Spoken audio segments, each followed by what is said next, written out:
Lesson 8. Public Transportation. Bus and train systems. The central place in the city where you can get many different buses or trains is called a station, bus station, or train station. The different points where you can get on or get off a bus or train are called stops. Another word that is often used in train stations is platform. This is the area inside the station where you wait for the train. Be careful not to get too close to the tracks. That's the place where the train runs. We usually call it a train if it is above ground, and a subway or metro if it is underground, in tunnels.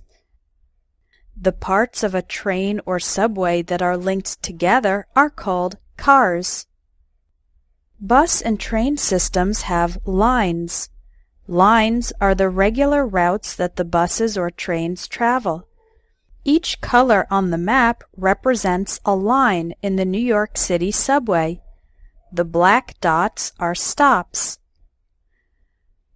An express bus or express train means it doesn't stop at every possible point. It passes some of them so that it can arrive at the destination faster.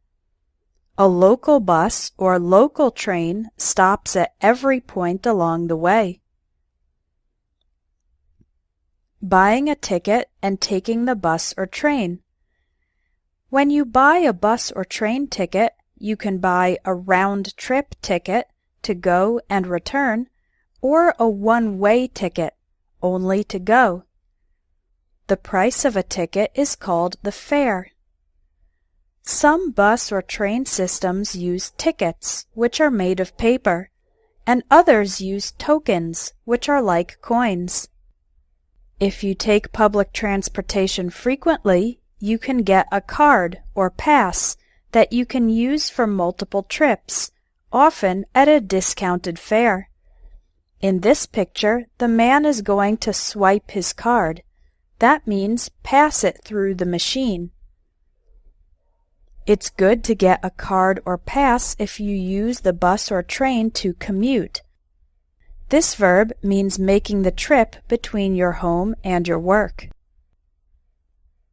In some bus or train stations, you'll need to go through a turnstile or give your ticket or money to the collector, the person who works receiving money for public transportation. Now you need to wait for the bus or train. If it comes on time, that means it comes at the correct time. If it's delayed, that means it comes later than the correct time. In some cases, your ticket has an assigned seat, a specific place where you need to sit, usually indicated by a letter and number, like seat 15B. In other cases, you can sit anywhere you want.